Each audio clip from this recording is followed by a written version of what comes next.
Hello friends, कैसे हैं आप? तो मेरा नाम प्रणय मिश्रा है और आज हम पढ़ने वाले काफी इंपॉर्टेंट आर्टिकल पे।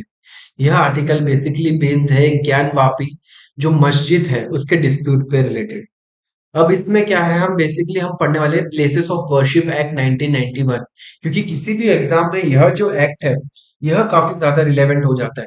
देखो, डिस्प्यूट अपनी जगह है, पर उसके पीछे क्या लॉजिक है क्या नहीं, यह जानना बहुत ज्यादा इंपॉर्टेंट होता है। क्योंकि अगर आपको लॉजिक ही नहीं समझ में आएगा, आप डिस्प्यूट में को आपको सिर्फ हेडलाइन पढ़ के कुछ मतलब ही नहीं है, क्योंकि किसी एग्जाम में उस हेडलाइन से क्वेश्चन नहीं आता है। आपको यह पूछा जाता है कि प्लेसेस ऑफ वर्शिप एक्ट क्या है, क्या इसके प्रोविजंस है।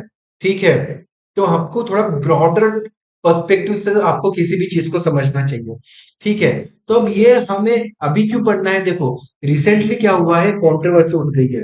ठीक है, इलाहाबाद हाईकोर्ट ने क्या बोला है कि ज्ञान वापी केस पे, जो ज्ञान वापी जो मॉस्क है उसके केस में यहां बोला गया है कि जो प्लेस ऑफ वर्शिप एक्ट 1991 है, यह कोई एक एब्सोल्यूट बार नहीं है। एब्सोल्यूट बार यानी कोई एक एब्सोल्यूट रिस्ट्रिक्शन नहीं है लिटिगेंट्स पे। लिटिगेंट यानी जो कोई एक लिटिगेशन फाइल करता है कोर्ट पे। ठीक है, तो जो प्लेस ऑफ वर्शिप एक्ट है, ये एक एब्सोल्यूट बार नहीं है लिटिगेंट पे कि वह कोर्ट पे अप्रोच ही ना कर पाए। ठीक है, अगर आप चाहे तो कोर्ट में अप्रोच कर सकते हैं। क्यों? क्योंकि डिफाइन करने के लिए religious character of the place of worship और अपनी राइट को सीक करने के लिए regarding the place of worship. ठीक है, अब क्या बोला है, हाईकोर्ट ने पॉइंट आउट किया है कि ये जो 1991 का जो एक्ट है प्लेस ऑफ वर्शिप का, इसने जो ये टर्म है religious character of a place of worship, इसको डिफाइन ही नहीं किया गया है। यानी क्या हुआ है, हाईकोर्ट ने यह बोला है कि जो ये 1991 का जो प्लेस ऑफ वर्शिप एक्ट है, इसने जो टर्म है religious character of a place of worship, इसको डिफाइन नहीं किया है। और अगर किसको यह डिफाइन करना है तो इसको कोर्ट पे आना पड़ेगा। अ प्लेस ऑफ वर्शिप जो है उसका कभी ड्यूअल कैरेक्टर नहीं हो सकता है एट द सेम टाइम। यानी एक कोई प्लेस ऑफ वर्शिप है, वो क्या वो एक ही टाइम पे टेम्पल और मॉस्क दोनों हो सकती है? नहीं, उसका ड्यूअल कैरेक्टर नहीं हो सकता है। एट अ टाइम यह है कि सिर्फ उसका एक सिंगल कैरेक्टर हो सकता है, ऐसा कोर्ट ने बोला है। ठीक है, इसके अलावा यह भी बोला है जो रिलीजियस कैरेक्टर होता है प्लेस ऑफ वर्शिप का, यह सिर्फ आप तब डिटरमाइन कर सकते हो जब इसका कोई ट्रायल हो। ठीक है, डॉक्यूमेंटेशन हो, ओरल एविडेंसेस हो, इसके बेसिस पे कोर्ट डिसाइड करेगा किसी भी प्लेस के रिलीजियस कैरेक्टर को। ठीक है, तो यह बेसिकली रिसेंटली अभी जो कंट्रोवर्सी उठी है, जो इलाहाबाद हाईकोर्ट ने बोला है, तो उस बेसिस पे यह आर्टिकल है। ठीक है, तो अब मैं इस आर्टिकल को आपको अब मैं थोड़ा डिटेल में पढ़ाना चालू करता हूँ कि ये एग्जैक्टली क्या है। देखो क्या होता है, वापी मॉस्क जो है, यह कहाँ पे है? यह जो फेमस जो अपना काशी विश्वनाथ टेम्पल है उसके बाजू में लोकेटेड है। ठीक है, इसको 1669 में बनाया गया था मुगल एम्परर औरंगजेब के द्वारा। ठीक है, यह कहाँ पे है? काशी विश्वनाथ के टेम्पल के पास है। 1669 में इसको बनाया गया था मुगल एम्परर औरंगजेब के द्वारा। क्या? ज्ञानवापी मॉस्क को। ठीक है, फिर 1939 में तीन मुस्लिम पिटिशनर्स, उन्होंने डिमांड किया था कि जो पूरा एंटायर कॉम्प्लेक्स है, ठीक है, उसको मॉस्क की तरह आप डिक्लेयर कर दो। पर इस पिटीशन को रिजेक्ट किया गया था, डिसमिस किया गया था इलाहाबाद हाईकोर्ट के द्वारा 1942 में। समझ रहे हो आप? यानी 1936 में उस समय ऐसा एक पिटीशन फाइल की गई थी कि पूरे एरिया को वो वाले कॉम्प्लेक्स को आप मॉस्क डिक्लेयर कर लो। पर उस समय इलाहाबाद हाईकोर्ट ने बोल दिया था कि नहीं, ऐसा नहीं। ठीक है, और इस पिटीशन को डिसमिस कर दिया था। फिर जो काशी विश्वनाथ टेम्पल है, ज्ञान वापी मॉस्क डिस्प्यूट है, इसको फिर से रेज किया गया था कैंपेन के द्वारा। ठीक है, और इसको कब? देखो, ये कैंपेन चलाया गया था किस चीज के लिए? राम मंदिर बनाने के लिए अयोध्या में। ठीक है, इसके अलावा ज्ञान वापी मॉस्क से रिलेटेड, इसके अलावा कृष्ण जन्मभूमि शाही ईदगाह मस्जिद मथुरा में। अब इन सारी चीजों से रिलेटेड क्या हो रहे थे, कुछ कैंपेन्स हो रहे थे। ठीक है, 1990s में। ठीक है, और यह क्लेम किया गया था कि ये जो तीनों मॉस्क है, इसको बेसिकली बनाया गया हिंदू टेम्पल को डेमोलिश करने के बाद। ठीक है, अब 1991 में जो लोकल प्रीस्ट थे, उन्होंने फाइल की पिटीशन और वो वाराणसी कोर्ट में पहुंच गए। ठीक है। और यह बोला कि जो ज्ञानवापी मॉस्क है इसको बनाया गया था मुगल एम्परर औरंगजेब के ऑर्डर पे।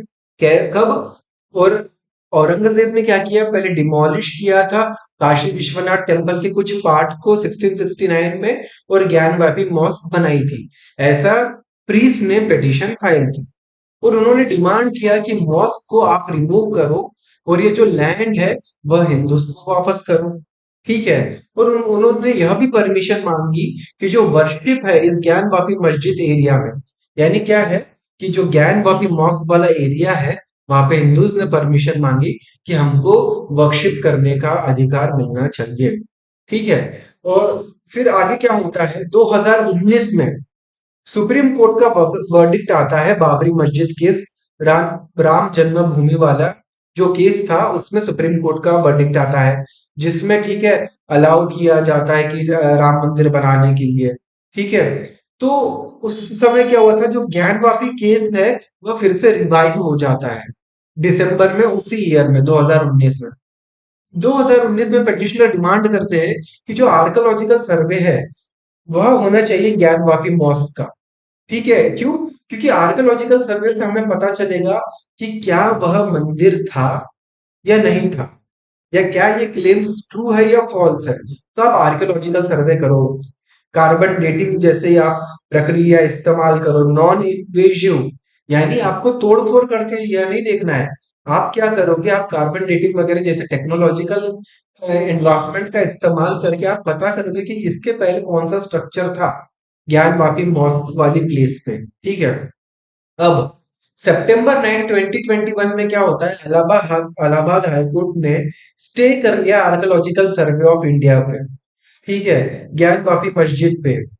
अब क्या होता है 2021 में इलाहाबाद हाईकोर्ट जो है यह एक स्टे लेके आती है आर्कियोलॉजिकल सर्वे पे। अब क्या होता है, लेटेस्ट कंट्रोवर्सी कब आती है, जब एक 5 हिंदू वुमेन जो थे वह एक केस फाइल करते हैं वाराणसी कोर्ट में। कब? अप्रैल 2021 में। किस चीज को रिलेटेड? कि उनका एक राइट है। क्या राइट है? कि वह वर्शिप कर सके आइडियल ऑफ श्रृंगार गौरी, यानी जो श्रृंगार गौरी है उसके आइडियल को वर्शिप कर सके। तब बेसिकली 5 हिंदू वुमेन थे।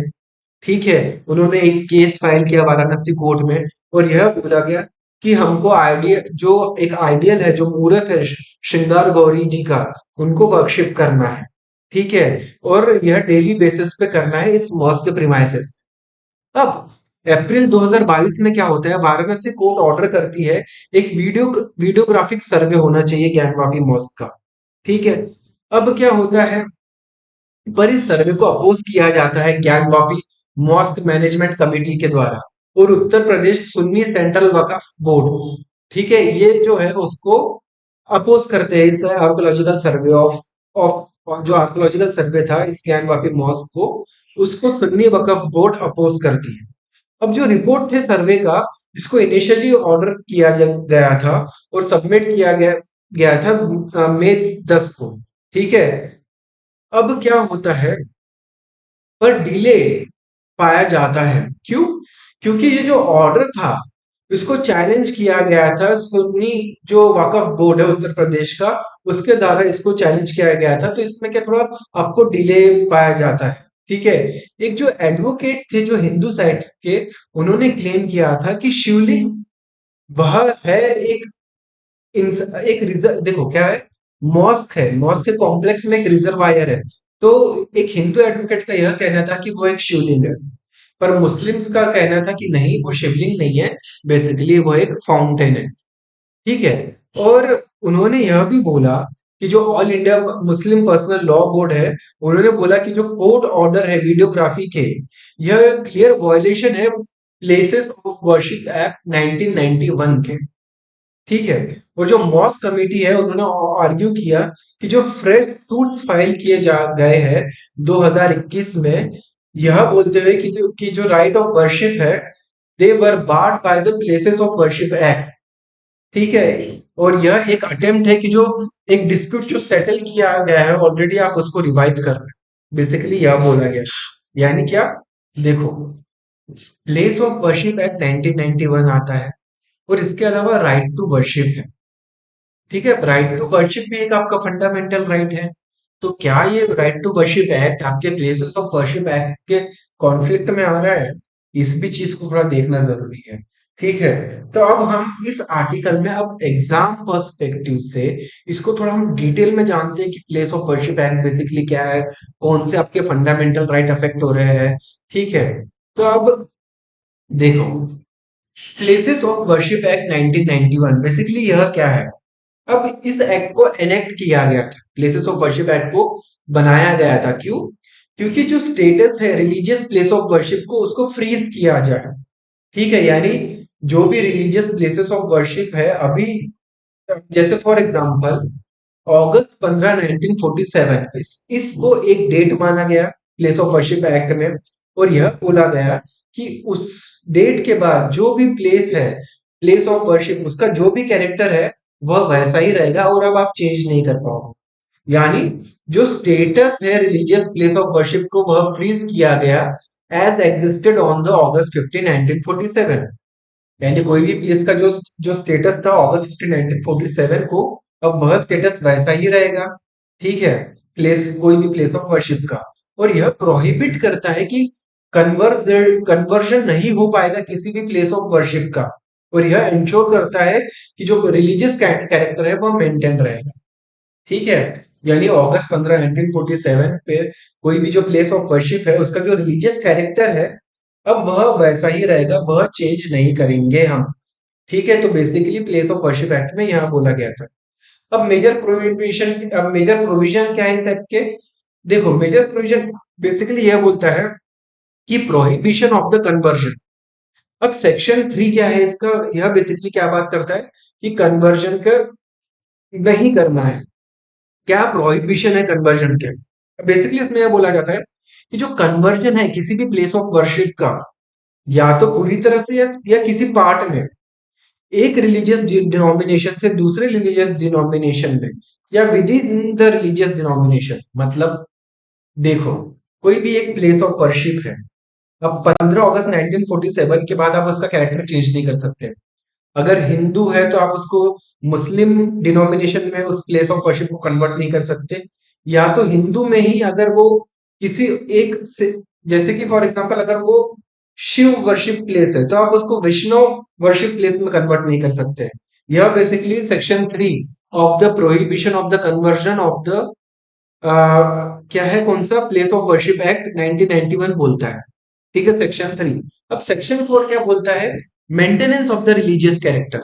अब यह इंश्योर करता है कि जो रिलीजियस आइडेंटिटी है किसी भी प्लेस ऑफ वर्शिप की वह सेम रहे जैसे कि वो अगस्त 15 1947 में थी। यानी जब हमारा देश आजाद हुआ अगस्त 15 1947 में, तो कोई भी अगर प्लेस है उसकी जो रिलीजियस आइडेंटिटी थी प्लेस ऑफ वर्शिप की वह वैसे ही रहेगी, वह चेंज नहीं होगी, ऐसा इस एक्ट में बताया गया। उसमें भी कौन सा, सेक्शन 4 क्लॉज 1 में।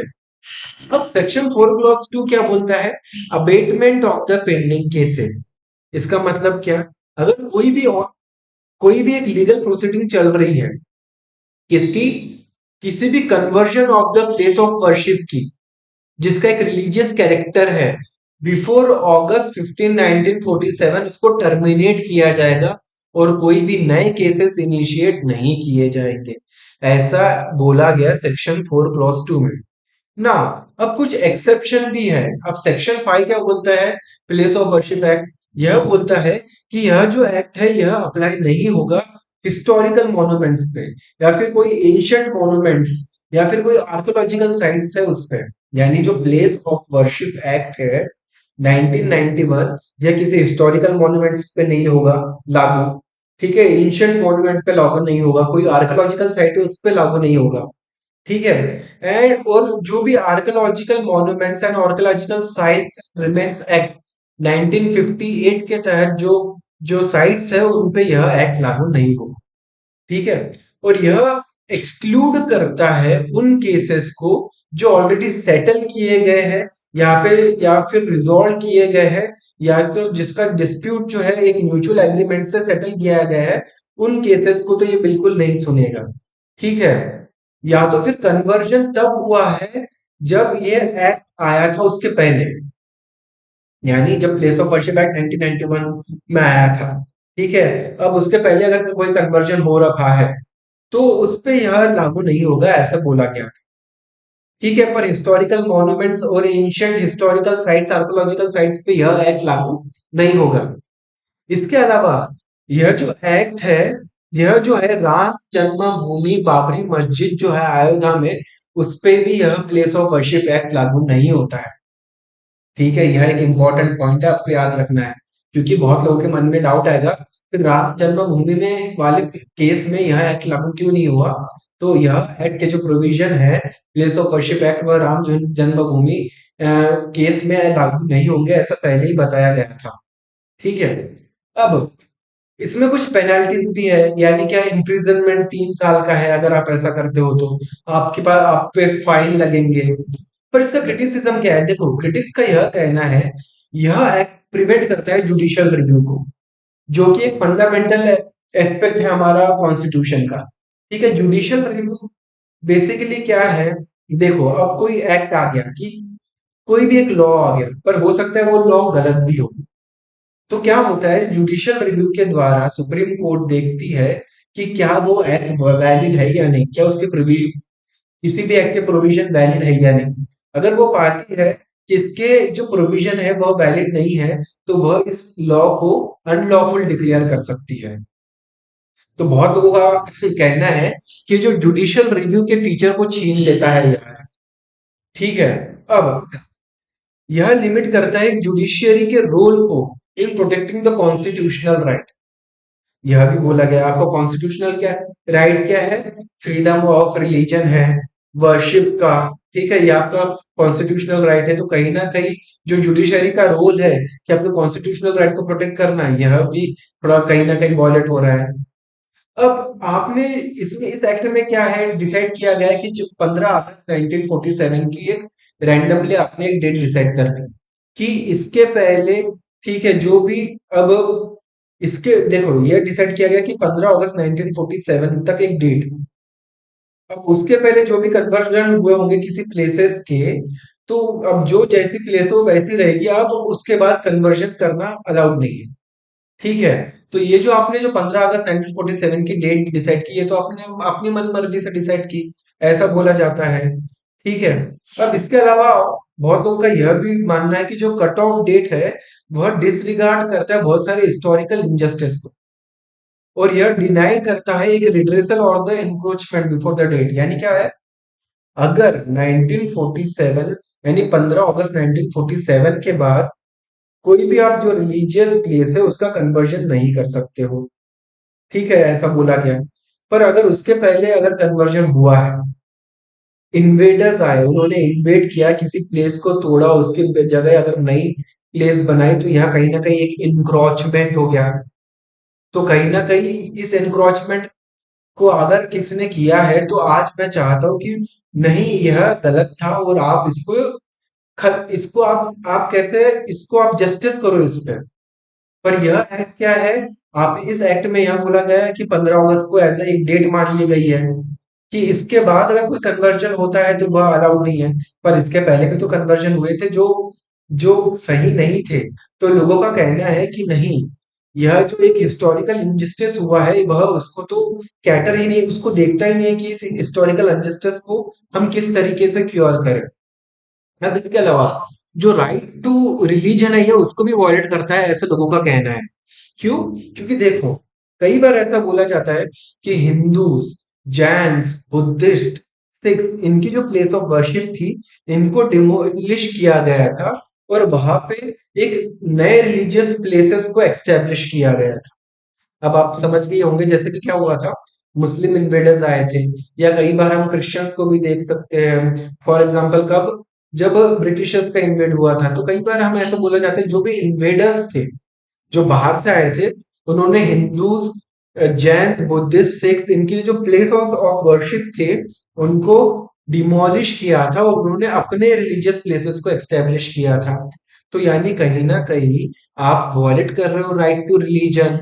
ठीक है, और यह आर्ग्यू करता है कि देखो क्या होता है, अब ये लोग हैं, इनका कहना है कि यार हमारे पास राइट है। हाँ, यानी ये जो आपने जो प्लेस ऑफ वर्शिप है उसको रिस्टोर करा, आप रिक्लेम कराओ, क्योंकि ये हमारा राइट है, राइट टू रिलीजन, ऐसा बोला जाता है। ठीक है। कई लोगों का कहना है कि यार ये तो वॉयलेशन ऑफ सेक्युलरिज्म का भी है।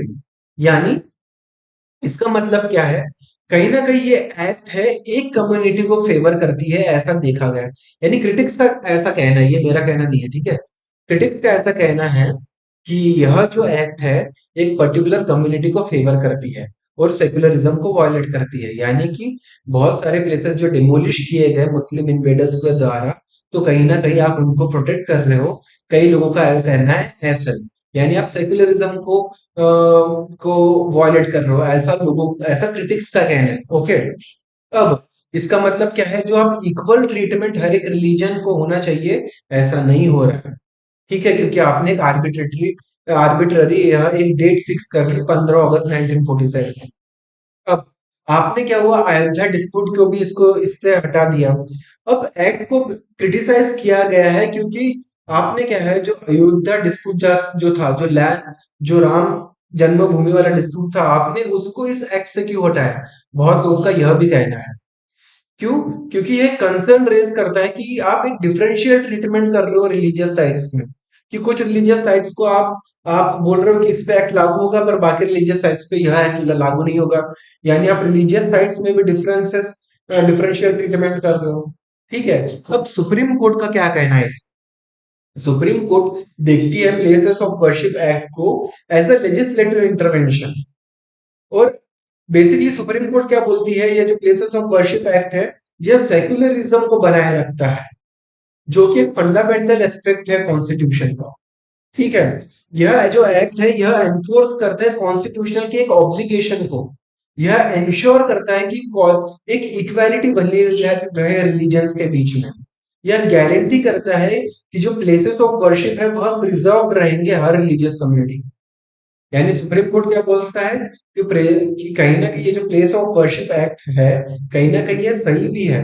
क्यों? क्योंकि ये सेकुलरिज्म मेंटेन रखता है।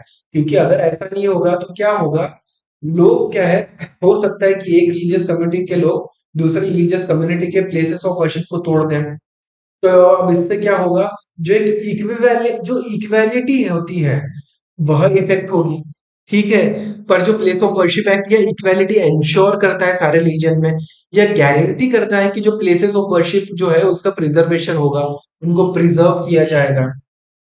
ठीक है। तो यह सारी चीजें है। अब इसमें हम कुछ वे फॉरवर्ड क्या कर सकते हैं।